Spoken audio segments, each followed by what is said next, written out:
What's up, everyone? Sean Count Blackreath here today doing a video response to Brain Smasher. He did a video called Vinyl Tag 20 Questions About LPs. So I'm going to just get into this. Questions will be in the description below if you want to do this yourself. How many records do you own? According to my Discogs, I finally organized it by format. 373. What kind of record player do you have? Is question number 2. I have a Technics SL 1900 direct drive from the 70s. I know my dad bought it back then. One of the best fucking turntables ever made. Sure, it's not audiophile quality, but this thing has features a lot of turntables don't have. Look up the Technics SL 1900 if you want to get a vintage player that is absolutely incredible. How old were you when you first started collecting records? I started buying CDs at 13. I want to say I started getting LPs very scattered throughout. I'm just going to move these pillows out of the way so I can put records here. I started getting records kind of scattered at about 16 or so. But I didn't start getting serious about it until I was about 20. And I am now 26. So, question number 4. What is the oldest record you own? 1970s. Uriah Heep, self-titled. Not taken from my dad's collection. This is one I picked up at a record store. He is a huge Uriah Heep fan, and the reason why I'm into them. Great progressive rock album. I guess you could call it progressive rock. In my opinion, this was metal 100%, but Metal Archives doesn't recognize that, but they don't recognize a lot of shit that's metal, in my opinion. That's another story for another day. But, absolutely incredible record. Check out the song Gypsy, the first track from this. If that doesn't sound metal to you, I'm at a total loss for words. Number 5. What is the first record you ever got? I bought this in, I want to say 2006, 2007. I actually have the receipt for it still, which is really cool, from CM Distro. Placed the order over the phone for Lacuna Coil's Enjoy the Silence 7-inch. It's a single-sided blue 7-inch. Nothing fancy at all. I was a huge Lacuna Coil fan back in the day. So I really wanted that. Number 6, what is the first record you got with your own money? I can't remember the circumstances as how I got the money, but I picked up this once again over the phone through CM Distro. In Flames, Reroute to Remain, 14 songs for Conscious Insanity. I used to love this album, this band, but I haven't spun this in probably 3-4 years at the very least. Cool picture disc. I love this side. Definitely really cool, but yeah, I don't listen to it anymore, but I'll never get rid of it. I mean, the jacket came super beat because this was before the huge vinyl resurgence, and CM Distro didn't know how to pack their records properly. Let's see here.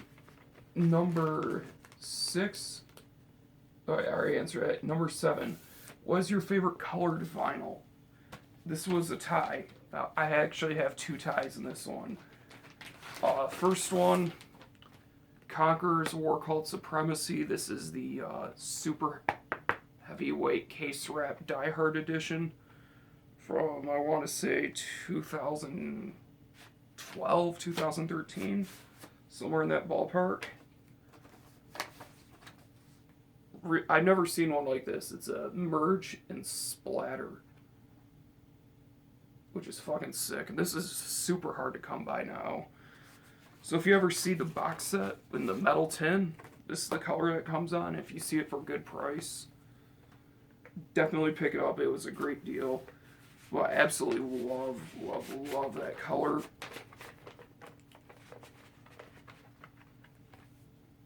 And the second one that tied with for favorite colored record, which is Panopticon's Kentucky. This is the reissue from the Flenser and Lunder.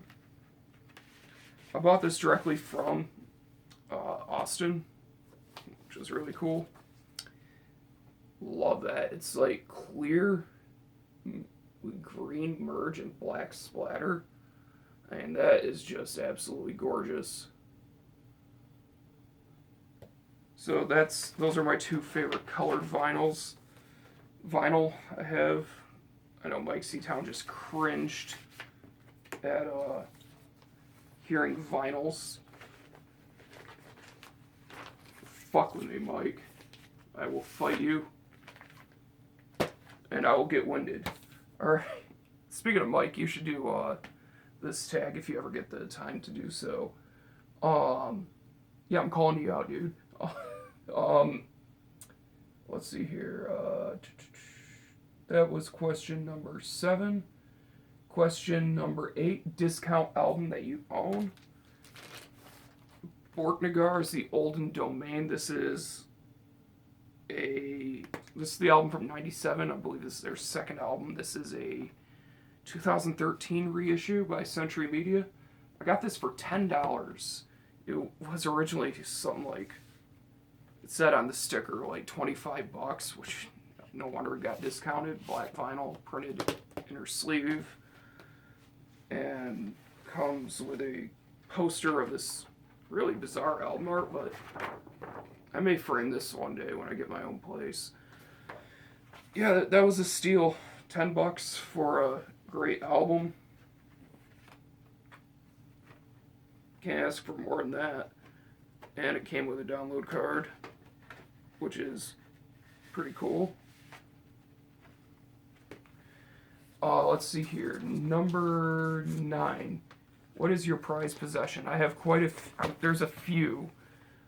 Number 1 most prized is a CD, which is my signed copy of Agalox the Mantle, signed by John Hom, Don Anderson, and Jason Walton. Second, if it had to pick a vinyl, Moonblood's The Unholy. This was a gift from my good buddy Matt. Check out his channel Metal Vault if you want some really good streams of albums, about 90% officially approved streams. Go subscribe to him, and you know what, dude, this would be a great first video for you to make.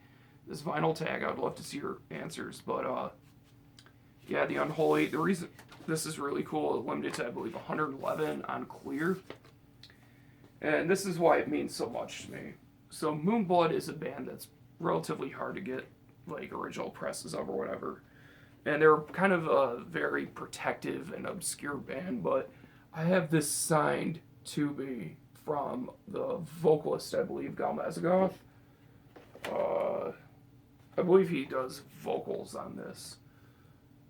But as soon as I saw that, I couldn't believe it. And this is one of the most prized things I own, and I'll never, ever part with this in a million years. I mean, it would take putting a gun to my head, and even then, I don't know if I could ever part with this. Because Moonblood is one of my all-time favorite black metal bands. Number 10, record by female artist, Fever Ray, self-titled. Favorite non-metal record of all time. Dark, hypnotic, beautiful, absolutely beautiful, catchy. Oh my god, peaceful, relaxing. So many great things to say about this record. The song Coconut, by far my favorite song on this album, but there's some other amazing ones. Triangle Walks, Concrete Walls. So many memories associated with this album from the first time I heard it to nights staying up alone at 3 in the morning, lights out, listening to this. listening to this on the train on my way to New York City and looking at the Hudson River. God tier album. If you haven't heard it, please listen to Fever Ray. Number 11 record by your favorite band. This is another one of my most prized possessions. Celtic Frost Monotheist. Original press from 2006. Huge shout out to Wyatt XM for buying this for me. And we did a trade, and dude, I cannot fucking thank you enough. Favorite album of all time. Hands down, 10 out of 10. I would give this a higher rating if possible. Double vinyl printed inner sleeves, and this is the clear vinyl. So, unbelievable. I want to buy the recent reissue if I still can somehow, just so I don't wear this one out. But, goddamn, and I just fucked that up royally. And I will be right back. Alright, and we're back. So, question number 12, an impulse buy. Wood Temple, Forgotten Pride. Story behind this is, I went to a record store in Long Island when I was visiting my girlfriend, and they had this in Looney Tunes, which is super weird because Wood Temple is not a very well distributed band. If you don't know Wood Temple, top notch Graveland style black metal. I mean, if you were to close your eyes and listen to this, you'd think you're listening to Graveland. Absolutely incredible record. So happy I got this, and it was pretty cheap too. I think it was like $13. So that was definitely an impulse buy. As soon as I saw that, I was like, yep, not leaving without that. Number 13, a gift. There's a lot that I could pick from, but I decided to go with one from my girlfriend.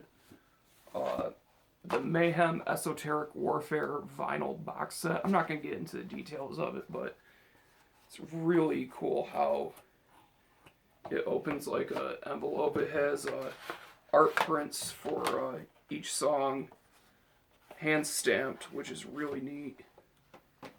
And the vinyl I keep separate. This really nice finish on the jacket. Sweet gatefold, and this comes on, I believe, 180 gram red vinyl. Another one of my favorite pieces of my collection I would probably never part with. So that was an amazing gift from her. Number 14, most played record. That's super hard because I switch it up so often. And I'm just going to go with what I've been spinning a lot of lately, which is the recent Darkness Attack press of Black Witchery's Upheaval of Satanic Might. I've been spinning this, I would say, probably 2-3 times a week. But I mean, I couldn't tell you overall, to be honest, because I do switch it up. It's very rare for me to just take a record, put it on, flip it over, flip it back over, back and forth. I don't really do that very often. I would say this lately has been great fucking war metal record. Second album from them, just on a standard black vinyl, but I just had to fix that sleeve. It's still sticking out. What the fuck? Alright. Yeah, so Upheaval of Satanic Might. Number 15, a rarity. I have quite a bit of stuff that's kind of rare, but I decided to go outside the box with this one for sure, because this has never been reissued and never will be reissued, because I believe even the master has been like fucking destroyed. One of the worst albums in metal history, Celtic Frost Cold Lake, with absolutely hilarious photos on the back. Even for a shitty copy, it sells in like record stores for quite a bit for some reason. So I'd say this is one of my more rare albums. One of the funniest sets of pictures ever. I mean, that, where is it? That nipple, though. Fucking ridiculous. But, awful album. I wouldn't say it's my most rare, but I decided to go outside the box of this. I couldn't decide what is truly the most rare, and maybe the Zao Xenophobe 7-inch or Fortress Traditionalism 7-inch, which I have on display over there. And since it's on display over there, I didn't think about that when I was looking. Number 16, A Rainy Day Record. And I picked two. My Dying Brides, Turn Loose the Swans, black vinyl press, not going to really show too much of it, just the gatefold. One of my favorite rainy day bands ever, just fits the atmosphere so well. Especially songs like Your River, Crown of Sympathy, Snow in My Hand, Turn Loose the Swans, Sear Me, 1993. This is a god tier doom metal album, maybe one of the best, if not the best, doom metal record ever written. There's some other ones I could have picked, like Wolves in the Throne Room, Diadem of 12 Stars. That's another great one. Fucking anything from Primordial. But the other one I picked, Mournful Congregation, The Monad of Creation, amazing funeral doom. This is definitely a rainy day record. Atmosphere is just so bleak and fucking depressing. And this is a really cool press on 180 gram gray and white merge. But yeah, definitely a favorite of mine on a rainy day.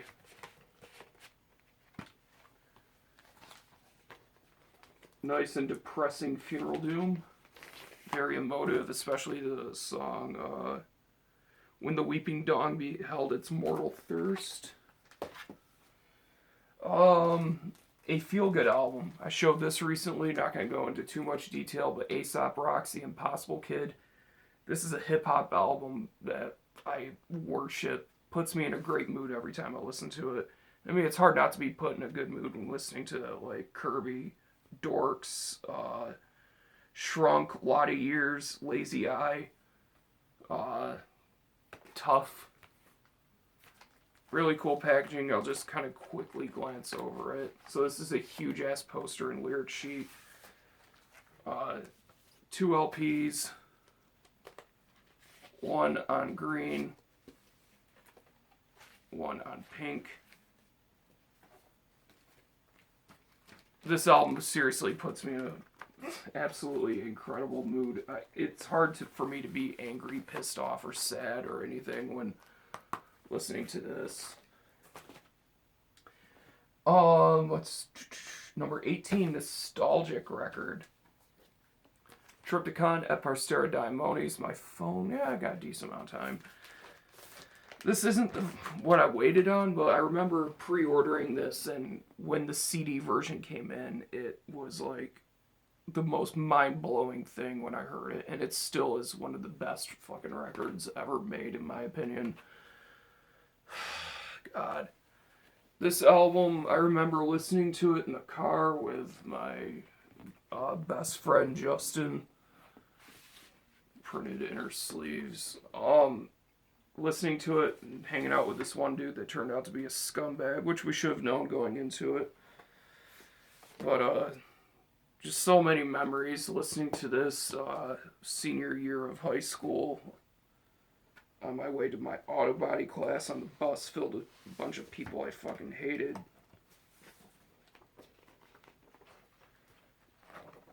So the poster actually comes with 2 posters yeah. That's a nice thing with the Triptychon LPs is they come with 2 posters. But so many memories associated with this, but the most vivid is my first time listening to it and nearly having a heart attack, and then like maybe 10 minutes after I finished listening to it when I came home from auto body, my friend picked me up, Justin, and we went off to visit our friend at the time, and we listened to it on the way there, and it's just so many memories. Number 19, Record Store Day purchase. I don't participate in Record Store Day. I have no interest in participating in it. I think it's great that it drums up business for record shops, especially like the mom and pop ones, like Reimagine out of Utica. Amazing people. They deserve all the business they can get, so I won't knock Record Store Day for that, but I will knock it for the fact that it clogs up pressing plants.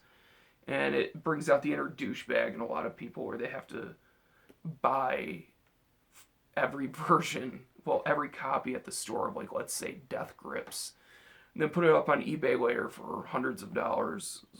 And I just hate the fact that it clogs up pressing plants and shit. So I grabbed a Record Store Day version of a record.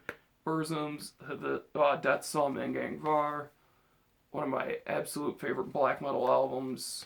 Back on Black Press, but according to Discogs, this is a Record Store Day version. I got it for Christmas from Hell's Headbangers, split color, but not really much to say. If you listen to black metal, you fucking know Burzum, and if you don't, I pity you. I know a lot of people avoid it because of Varg's political beliefs and the fact that there's nowadays wearing a Burzum shirt is almost worthy of a beating, according to some people, but I don't give a fuck. God tier record. Oh god, Key to the Gate, Lost Wisdom, Handsome Reste, all the songs I can't say in fucking Norwegian. Godly record. And the last one, question number 20, a recent purchase. I went over this in an update, but in case you didn't see it, Bleak, No Light, No Tunnel, hardcore and slash like sludge band from Syracuse, New York. Fucking incredible record. So they little sheet, and this version is on gray vinyl. So that's the vinyl tag. It doesn't say to tag anyone. But as I said, Matt, I know you're probably going to watch this. And if you end up watching it and you see this, make a fucking video. And you should do this as your first video because I think it would be fun. And Mike C. Town, I think this would be a very entertaining video from you. And, yeah, if you feel like doing this, though, it doesn't matter who the fuck you are. Questions will be down in the description below. And, check out Brain Smasher, awesome dude. Makes excellent videos and knows what the fuck he's talking about. So that's it. Thank you guys for watching. Thank you for subscribing, and I'll see you in the next video.